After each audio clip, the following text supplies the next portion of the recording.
Hello! Hello, this is a short video a little more about our red words, which are some of our high frequency words. Those are words that show up in text.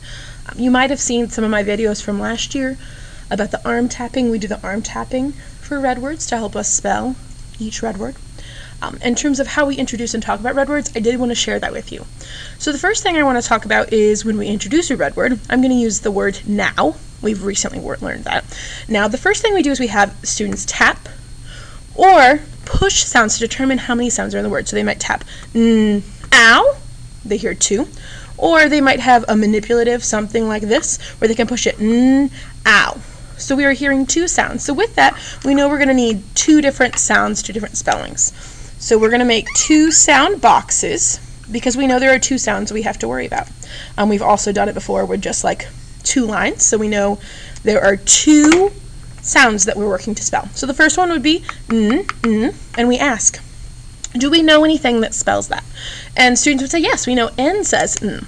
So in this case, it is expected, so we would use green. Green is the indicator color to say, hey, that's what we're expecting, that's a skill that we've learned.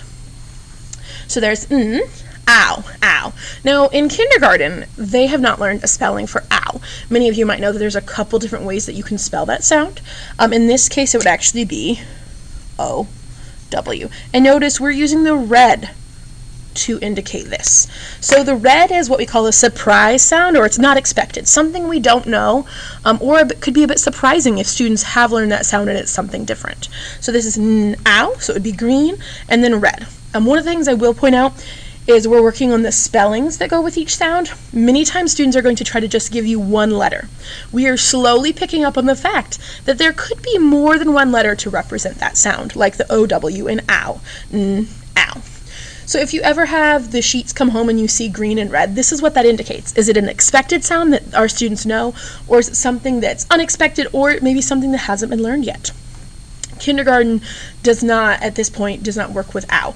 We do the main consonants and vowel sounds. We also do digraphs. Those are two letters that work together to make a new sound. So think of like SH says sh, CH says ch. That's what we're working with on that. I'll do one more example for you to show you another one. So the next one I would say would be with. So what do we hear? We hear w, I, it's three sounds. So we'll want those three sounds that we have to represent. All right, start with the first one. Woo, woo, woo. Okay. Well, students would know W says woo. So that would be green. Woo, I. Ah, I says I. Excellent. Woo, I. Now this one is tricky because many of them want to say that it's F, but actually it's the TH because the tongue will push through the teeth. With. TH is a digraph. We have not learned it yet, but this will become green by the end of the year. So it's woo, is, with. So the surprise part in with is just at the very end. This can help them in both reading and writing it. They need to think about what part is red. What part is red? What doesn't make that sound they're expecting? So that was just a little bit about red words. A little bit more about them and how we use them. The last thing I'll tag on is that right now you can see that TH is, well, by the end of the year, students will know that. So this will actually turn into a fully green word. They will be able to know all of those sounds and spell it by the end of kindergarten. Some other ones that has happened to already, you might have noticed the word get or sun.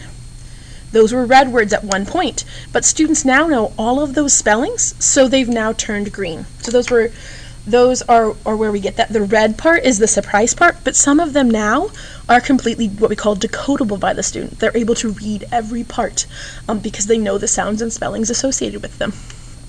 If you have any questions, feel free to reach out.